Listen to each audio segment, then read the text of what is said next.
ठीक है। तो बुक बहुत सारे लोग का कैसा रहता है, पूछते हैं कि आपको लाइफ में क्या करना है, तो मोस्टली सबका आंसर होता है मेरे को पैसा छापना है। लेकिन बुक के हिसाब से बुक में क्या बोला है, life is not about being rich, being popular और बीइंग द बेस्ट लुकिंग। उसमें बोला है कि बहुत रिच होना भी बहुत जरूरी नहीं है, बहुत अच्छा दिखना भी जरूरी नहीं है, और बहुत ज्यादा पॉपुलर होना भी बहुत जरूरी नहीं है। It is about being real.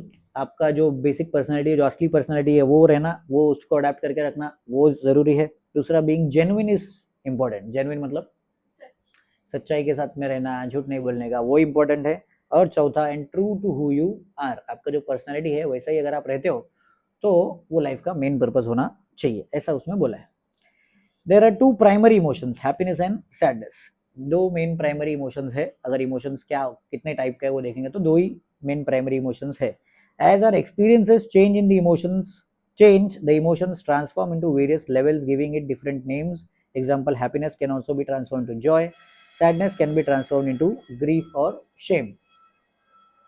We experience various emotions in different situations. तो दो कोर इमोशंस है, हैप्पीनेस और सैडनेस। वो हैप्पीनेस कितने लेवल का है या कौन से एक्सपीरियंस के बाद हैप्पीनेस मिला, उसके बेस पे हम लोग उसको डिफरेंशिएट कर सकते हैं कि जॉय है या फिर कौन सा है, जॉय के जगह पे जॉय है या ब्लिस बोलते हैं एक टाइप के हैप्पीनेस को। एक हैप्पीनेस है उसको बोलते हैं एक्सटेसी बोलते हैं, एक टाइप का हैप्पीनेस है उसको बोलते हैं एक्सिलरेशन बोलते हैं। ऐसे अलग अलग टाइप का हैप्पीनेस होता है डिपेंडिंग अपॉन द सिचुएशन।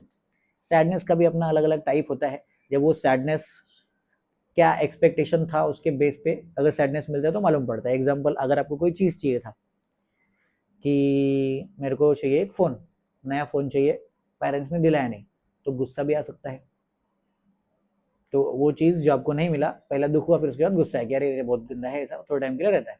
या फिर अगर आपको कोई सिचुएशन का एक्सपेक्टेशन था, आपको कोई गेम खेल रहे हो और आपको जीतना था, जीते नहीं तो क्या होगा, फिर पहले दुख होगा, फिर बाद में गुस्सा आएगा, या तो फिर ग्रीव भी हो सकता है कि अरे बाप रे मेरे वजह से हार गया, शेम भी हो सकता है, अपने आप पे तरस आता है कि नहीं नहीं मेरी गलती थी। तो वो सब भी सिचुएशन आता है। तो कोर इमोशंस कौन सा है, हैप्पीनेस और सैडनेस, उसके बेस पे अलग अलग इमोशंस आते रहते हैं। चलो बस।